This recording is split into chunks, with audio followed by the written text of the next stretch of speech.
जब डोबेराइनर का सिद्धांत फेल हुआ तो उसके बाद आए न्यूलैंड साहब। जब न्यूलैंड साहब फेल हो गए तो अपन के पास एक तीसरे वैज्ञानिक आ गए, साहब जी आ गए, जिनका नाम था मेंडेलीफ। तो उन्होंने अपना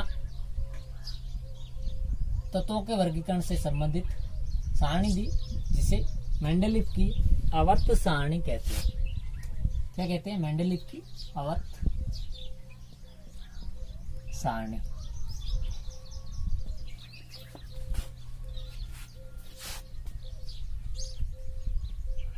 मेंडेलीफ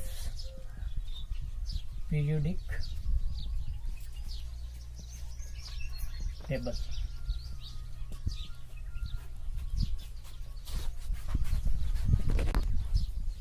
सबसे पहले तत्वों को सुव्यवस्थित रूप से या फिर तत्वों का जो वर्गीकरण है वो किसने दिया था? मेंडेलीफ ने। यानी अपन ऐसे कहें कि यदि तत्वों का जो एक प्रकार से आवर्ती वर्गीकरण है या फिर सुव्यवस्थित ढंग से उनको व्यवस्थित करने का या उनको वर्गीकृत करने का काम किया, तो वो किया था मेंडेलीफ ने। मेंडेलीफ ने सबसे पहले सुव्यवस्थित रूप से तत्वों का आवर्ती वर्गीकरण किया था।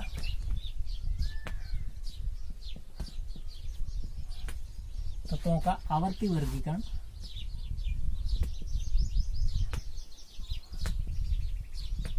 सुव्यवस्थित रूप से किसने किया था? मेंडेलीफ ने किया था। मेंडेलीफ ने क्या कहा कि उन्होंने देखा कि जब तत्वों को परमाणु भार के आधार पर व्यवस्थित कर रहे हैं, तो जो निश्चित अंतराल के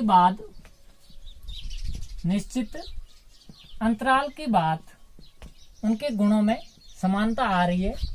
यानी कि जो निश्चित अंतराल, यदि अपन तत्वों को परमाणु भार के आधार पर व्यवस्थित कर रहे हैं, तो एक निश्चित अंतराल के बाद जो परमाणु यानी कि जो तत्व आएगा उसके जो सामान्य गुण है और जो पहले तत्व थे उनके जो सामान्य गुण है उनमें समानता आ रही है। यानी कि निश्चित अंतराल के बाद गुणों में समानता आ रही है। तो इसी को आधार मानते हुए उन्होंने एक नियम दिया था। उन्होंने क्या बोला कि जो तत्वों के गुणधर्म होते हैं,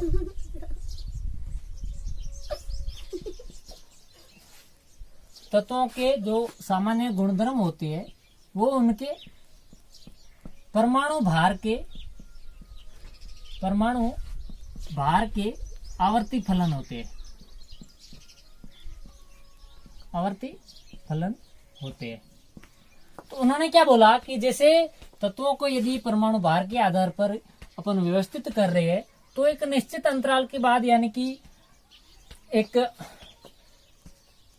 निश्चित गैप के बाद जो उनके गुण थे उनमें समानता आ रही है। तो उन्होंने एक नियम दिया कि तत्वों के जो सामान्य गुण होते हैं या उनके गुणधर्म होते हैं वो परमाणु भार के आवर्ती फलन होते हैं। फिर इन साहब ने, मेंडेलीफ ने क्या किया, इनकी सारणी में 8 आवर्त होते हैं जिनको ए और बी ग्रुप श्रेणियों में बांटा गया। फिर इनको जो वर्ग थे वो 6 वर्गों में इन्होंने विभक्त किया था, उनको भी अलग अलग श्रेणियों में विभक्त किया गया आगे। और क्योंकि उस समय उत्कृष्ट गैसें या नोबल गैसें या फिर जैसे हीलियम है या नियोन है, तो इनकी उस समय खोज नहीं हुई थी, तो इसको अपन ने बाद में शून्य समूह में या 0 ग्रुप में व्यवस्थित कर दिया। तो अब अपन पढ़ते हैं इसकी उपलब्धियां क्या क्या थी, यानी कि इसकी उपयोगिताएं क्या क्या है। मेंडेलीफ नियम की उपयोगिताएं, या मेंडेलीफ ने जो आवर्त सारणी दी थी उसके जो प्लस पॉइंट थे वो क्या क्या है। क्योंकि इन्होंने एटॉमिक वेट के आधार पर इनका क्लासिफिकेशन किया एलिमेंट्स का। उन्होंने देखा कि जब इनका तत्वों का परमाणु भार के आधार पर अपन उनको व्यवस्थित कर रहे हैं, तो उन्होंने देखा कि एक निश्चित अंतराल के बाद यानी कि एक नियत गैप के बाद है जो उनके एलिमेंट्स की जो प्रॉपर्टीज है उनमें समानताएं पाई गई, उनकी प्रॉपर्टीज सेम हो रही थी। तो उन्होंने अपनी आवर्त सारणी बनाई जिसे मेंडलीव की आवर्त सारणी कहते हैं। उसमें 8 आवर्त है और 6 वर्ग है, और एक और शून्य वर्ग को भी इसमें जोड़ा गया था। तो जब मेंडलीव ने तत्वों को उनके परमाणु भार के आधार पर व्यवस्थित किया तो उन्होंने देखा कि निश्चित अंतराल के बाद गुणों में समानता आ रही है। तो उन्होंने एक आवर्त सारणी बनाई जिसमें उन्होंने क्षैतिज या ऊर्ध्वाधर और क्षैतिज रेखाएं खींची। तो उन्होंने जो क्षैतिज रेखाएं थी उनको बोला आवर्त, और जो ऊर्ध्वाधर रेखाएं थी या ऊर्ध्वाधर लाइंस थी उनको उन्होंने वर्ग बोला। उन्होंने उनकी जो आवर्त सारणी थी उसमें 8 वर्ग थे। कितने कुल कितने ग्रुप थे? 8 ग्रुप थे।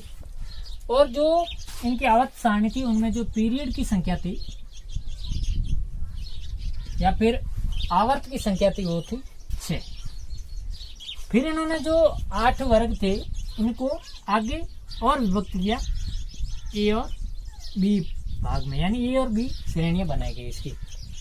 जब क्योंकि जो मेंडलीव की आवर्त सारणी थी उस समय नोबल गैसेज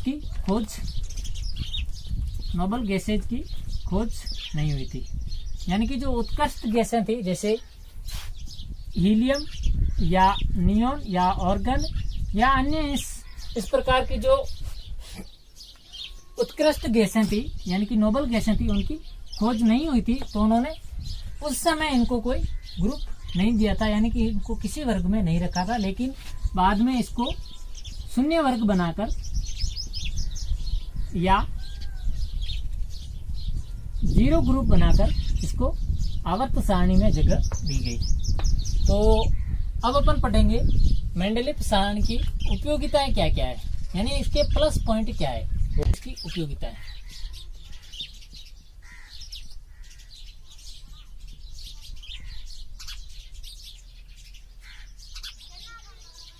यानी इसके प्लस पॉइंट क्या क्या थे या फिर इसकी इम्पोर्टेंस क्या क्या थी। तो सबसे पहले इम्पोर्टेंस क्या है, यानी इसका प्लस पॉइंट क्या है कि इन्होंने सबसे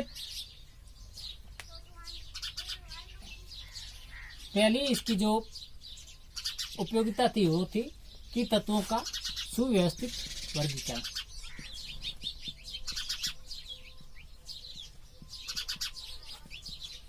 सुव्यवस्थित वर्गीकरण या फिर सिस्टेमेटिक क्लासिफिकेशन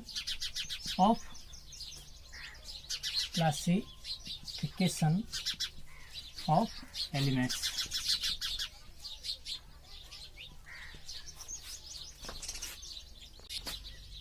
अब तत्वों का सिस्टेमेटिक क्लासिफिकेशन कैसे कि मेंडलीव से पहले तत्वों को किसी ने भी वर्गों या फिर आवर्तों में वर्गीकृत या फिर उनको आवर्तों में व्यवस्थित नहीं किया। तो सबसे पहले तो उन्होंने तत्वों को व्यवस्थित रूप से वर्गों और आवर्तों में वर्गीकृत किया या उनको आवर्तों में और वर्गों में जमाया।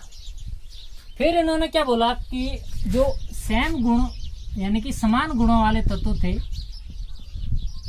समान गुणों वाले तत्व थे उनको एक ही वर्ग में रखा।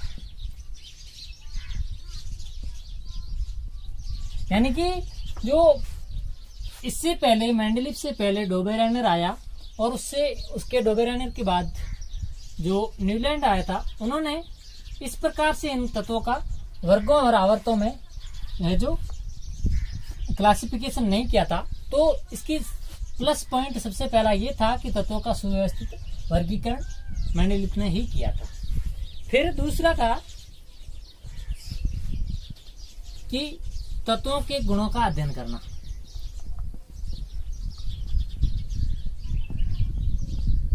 तत्वों के गुणों का अध्ययन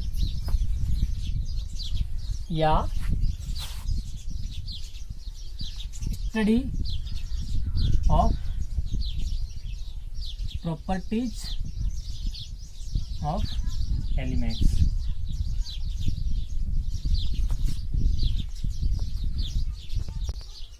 जैसे अपन मेंडलीव के आवर्त सारणी के अनुसार किसी एक तत्व का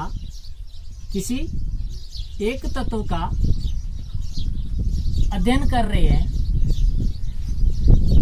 या फिर किसी समूह के किसी एक ही तत्व का अध्ययन कर रहे हैं, तो बाकी वाले तत्वों का भी, जो उस समूह के बाकी वाले तत्व हैं, उसका भी साथ साथ में अध्ययन हो जाता है। यानी जैसे किसी एक कोई वर्ग है, उस वर्ग के एक, जैसे लिथियम वाला वर्ग है, यदि अपन लिथियम की प्रॉपर्टीज के बारे में बात करेंगे, तो इस ग्रुप के बाकी वाले सदस्य हैं, उनकी भी प्रॉपर्टी के बारे में अपन थोड़ा बहुत जान सकते हैं, उसी के साथ उसका भी पता लगा सकते हैं। यानी कि क्योंकि जो इसके यानी लिथियम वाले ग्रुप के साथ वाले जो बाकी वाले तत्व है, यानी कि इस समूह के बाकी वाले जो तत्व है, उनके गुण है वो इसके जैसे, यानी इससे मिलते जुलते हैं। तो इस प्रकार किसी एक समूह का यदि एक ही तत्व का अपन अध्ययन कर रहे हैं, तो बाकी वाले तत्वों का भी अध्ययन आसानी से हो जाता है। क्यों हो जाता है? क्योंकि इनकी जो प्रॉपर्टी थी वो सेम थी, प्रॉपर्टी जो वो सेम है। यानी एक ही ग्रुप के जो एलिमेंट्स होंगे, उनकी प्रॉपर्टी है वो उसी ग्रुप के दूसरे एलिमेंट के जैसी होगी, यानी उनकी प्रॉपर्टी में कोई अंतर नहीं आएगा। तो ये दूसरी जो प्लस पॉइंट था वो था मेंडलीव की आवर्त सारणी का। क्या था कि तत्वों के गुणों का अध्ययन अपन आसानी से कर सकते हैं। यदि एक समूह के एक ही तत्व का अध्ययन करेंगे, तो उसी समूह के जो दूसरे तत्व है, उनके बारे में भी अपन को जानकारी प्राप्त हो सकती है। अब तीसरा इसका प्लस पॉइंट क्या था कि नए तत्वों की खोज, नए तत्वों की खोज या डिस्कवरी ऑफ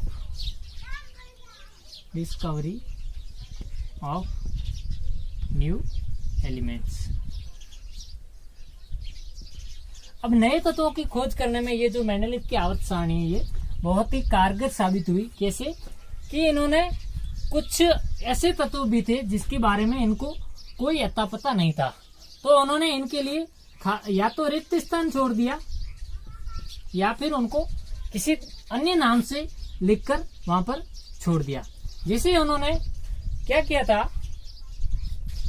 कि 3 ऐसे तत्व थे जिनके बारे में मेंडलीव को पता नहीं था। कौन कौन से थे? वो थे स्कैंडियम और जर्मेनियम।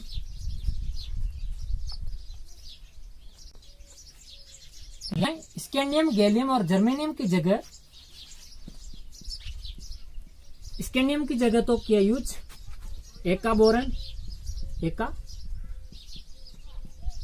बोरोन, और गैलियम की जगह इन्होंने यूज किया एका एल्यूमिनियम, और जो जर्मेनियम था इसकी जगह उन्होंने यूज किया एका सिलिकॉन। क्योंकि उस समय स्कैंडियम, गैलियम और जर्मेनियम की खोज नहीं हुई थी, इसलिए इनको पता नहीं था इन तत्वों के बारे में। फिर भी इन्होंने उस जगह को खाली छोड़ दिया और उनको नाम दे दिया एका बोरोन, कि यहाँ पर एका बोरोन जैसे गुण रखने वाला कोई तत्व आएगा। गैलियम की जगह उन्होंने बोला कि एका एल्यूमिनियम की तरह गुण रखने वाला तत्व यहाँ पर आएगा, और एका सिलिकॉन की तरह गुण रखने वाला जो जर्मेनियम है वो इस जगह पर आएगा। तो ये सबसे बड़ी उनकी यानी खासियत थी कि कुछ तत्वों की खोज नहीं हुई थी, फिर भी उन्होंने या तो उस पर रिक्त स्थान छोड़ दिया या कोई अन्य नाम दे दिया और बोला कि इस तत्व के जैसे समान गुण रखने वाले दूसरा कोई तत्व यहाँ पर आएगा। जैसे अब उन्होंने क्या किया कि एका बोरोन की जगह कौन सा तत्व आएगा उनको पता नहीं था, लेकिन उन्होंने ये कहा कि जो एका बोरोन के गुण है इसी प्रकार के, यानी इसी के जैसे गुण रखने वाला तत्व यहाँ पर आएगा। बाद में पता चला कि एका बोरोन के गुण और स्कैंडियम के गुण समान है, इसलिए एका बोरोन की जगह अब स्कैंडियम लिखते हैं। या फिर जो उन्होंने मेंडेलिव ने एका बोरॉन रखा था उसकी जगह अब स्कैंडियम रखा जाता है, या फिर स्कैंडियम उस तत्व उस जगह आता है। फिर उनका जो चौथा पॉइंट था, प्लस पॉइंट था, वो था कि संदेह युक्त या फिर संदेहपूर्ण द्रव्यमानों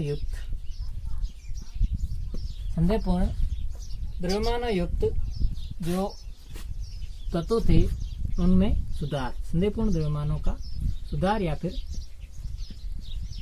परमाणु द्रव्यमान या परमाणु भार थे उनमें उन्होंने सुधार किया था। या करेक्शन ऑफ डाउटफुल मैसेज।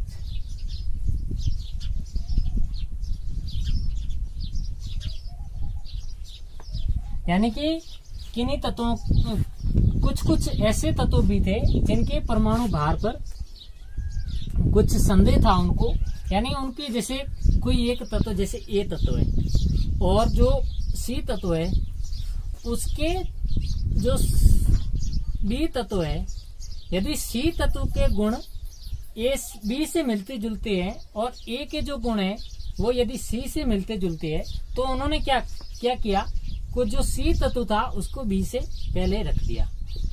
कैसे?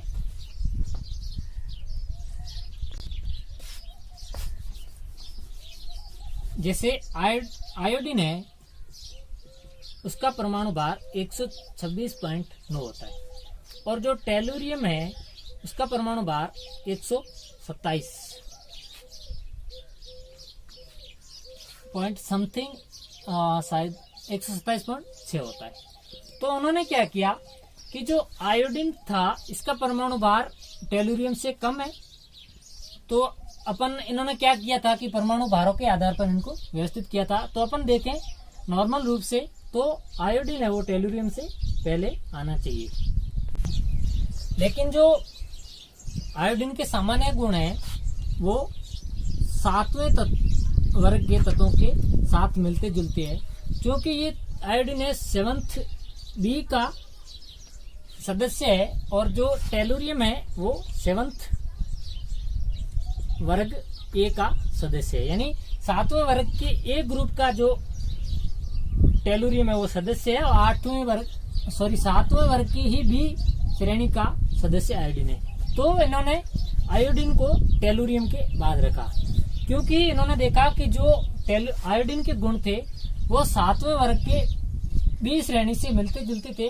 तो चूंकि जो टेलुरियम है वो ए श्रेणी का है, इसलिए इन्होंने आयोडीन को इसके बाद रखा।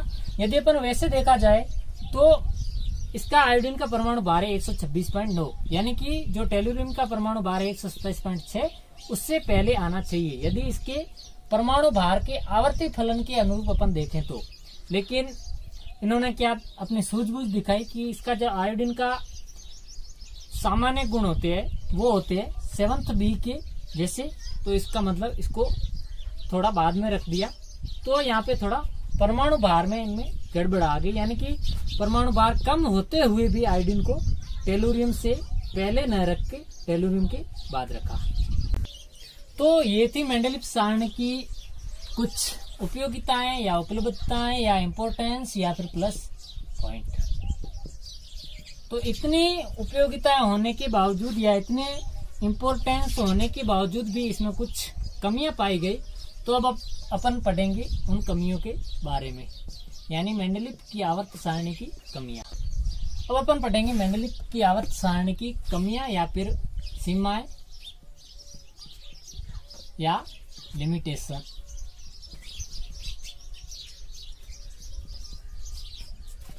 ठीक है, तो इनमें सबसे बड़ी पहली कमी क्या थी इसकी कि कुछ तत्वों को परमाणु भार के आधार पर व्यवस्थित नहीं किया गया।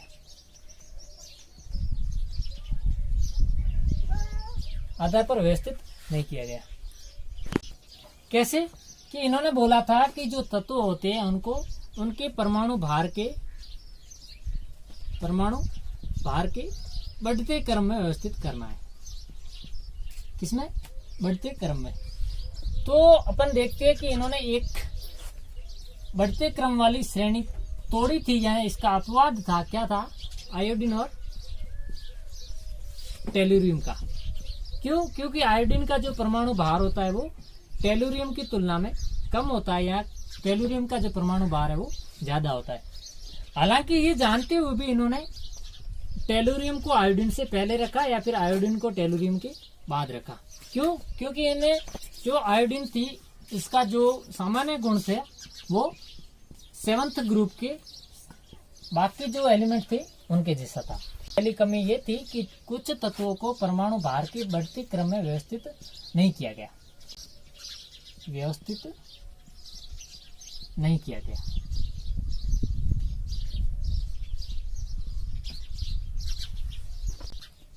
फिर इनकी दूसरी सबसे बड़ी कमी क्या थी कि जो कुछ ऐसे तत्व थे जिनका गुण अलग अलग थे। कुछ तत्व ऐसे भी थे जिनके गुण अलग अलग थे, लेकिन उन्होंने उसको एक ही वर्ग में रखा। और कुछ तत्व थे उनके जो गुण थे वो समान थे, समान गुण वाले तत्व थे, लेकिन उनको अलग अलग वर्ग में रख दिया। तो दूसरी कमी क्या थी कि जो अलग अलग गुणों वाले तत्व थे कुछ, उनको एक ही वर्ग में डाल दिया, और जो सेम गुण वाले थे यानी कि जिनकी प्रॉपर्टीज सेम थी या जिनके सामान्य गुण थे वो लगभग सेम थे, तो उन्होंने उसको अलग वर्ग में या फिर डिफरेंट ग्रुप में रख दिया। तीसरी कमी ये थी कि इन्होंने हाइड्रोजन को कोई निश्चित स्थान नहीं दिया। हाइड्रोजन को निश्चित स्थान नहीं दिया,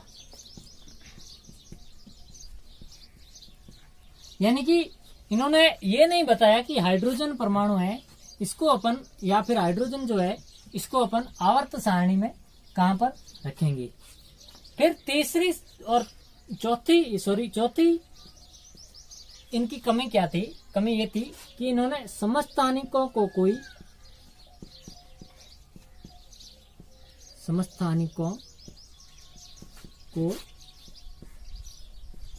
स्थान नहीं दिया। अब जैसे हाइड्रोजन के 3 समस्थानिक होते हैं, तो उन्होंने हाइड्रोजन को न तो निश्चित स्थान दिया और न ही हाइड्रोजन के जो समस्थानिक होते हैं उनके बारे में इन्होंने कुछ नहीं बताया, और न ही इसकी कोई एक जगह निर्धारित की कि यहाँ पर इसके समस्थानिक आएंगे। जैसे कार्बन के भी समस्थानिक होते हैं, तो उनके बारे में भी इन्होंने कोई निश्चित स्थान निर्धारित नहीं किया था। तो ये कुछ कमियां थी मेंडेलीव की। सबसे पहली कमी क्या थी कि इन्होंने परमाणु भार के बढ़ते क्रम को ही चुना था। तो पहली कमी ये थी कि इन्होंने कुछ तत्व ऐसे भी थे जिनके परमाणु भार कम थे, तो उनको ज्यादा परमाणु भार वाले तत्वों से बाद में रखा गया, क्योंकि उनका जो जगह है वो ज्यादा परमाणु भार वाले तत्वों से पहले होनी चाहिए थी। जैसे आयोडीन है, इसका परमाणु भार 126 पॉइंट समथिंग होता है, शायद 9 होता है ऐसा कुछ, और जो टेलुरियम है इसका परमाणु भार 127.6 होता है। तो इन्होंने क्या किया कि आयोडीन का कम परमाणु भार होते हुए भी टेलुरियम के बाद में रखा, और यहाँ पे इनकी ये कमी उजागर होती है। फिर दूसरी कमी क्या थी कि कुछ तत्व ऐसे भी थे जिनके गुण अलग अलग थे, लेकिन उनको एक ही वर्ग में रख दिया। फिर कुछ तत्व ऐसे भी थे जिनके गुण समान थे, उनको अलग अलग वर्ग में रख दिया। फिर हाइड्रोजन को कोई निश्चित स्थान नहीं दिया और न ही समस्थानिकों को कोई स्थान दिया। तो ये थी मेंडेलीव की सारणी, और इसकी कुछ कमियां पहले थी, इसकी उपयोगिता क्या क्या थी। अब अपन पढ़ते हैं मेंडेलीव की सारणी, उसमें कौन कौन से तत्व थे वो आपको मैं बताऊंगा। मेंडेलीव ने जो सारणी बनाई थी उसमें जो क्षैतिज लाइन थी वो उन्होंने बोला था आवर्त। तो उनके अनुसार 6 आवर्त थे, और उन्होंने जो ऊर्ध्वाधर या लंबवत रेखाएं खींची थी उनको बोला था वर्ग। तो उसके अनुसार 8 वर्ग थे, जिनको ए और बी कैटेगरी में डिवाइड किया गया। फिर एक और ग्रुप लाया गया, वर्ग लाया गया 0 ग्रुप, जिसमें नोबल गैसेज को रखा गया। तो अब आपको वो सारणी में लिंक डिस्क्रिप्शन में दे दूंगा, या फिर लास्ट में कुछ इसके जो मेंडेलीव की आवर्त सारणी थी इसका फोटो साथ में डाल दूंगा, ताकि आप उनके जो मेंडेलीव की आवर्त सारणी थी उसमें कौन कौन से एलिमेंट प्रेजेंट थे वो आप देख सकते हो। इसके बाद मैं आपको इसका फोटो अपलोड कर दूंगा इसके साथ ही। तो ये है मेंडेलीव की आवर्त सारणी, इसमें आप देख सकते हैं कौन सा तत्व कहाँ प्रेजेंट है। Thank you so much.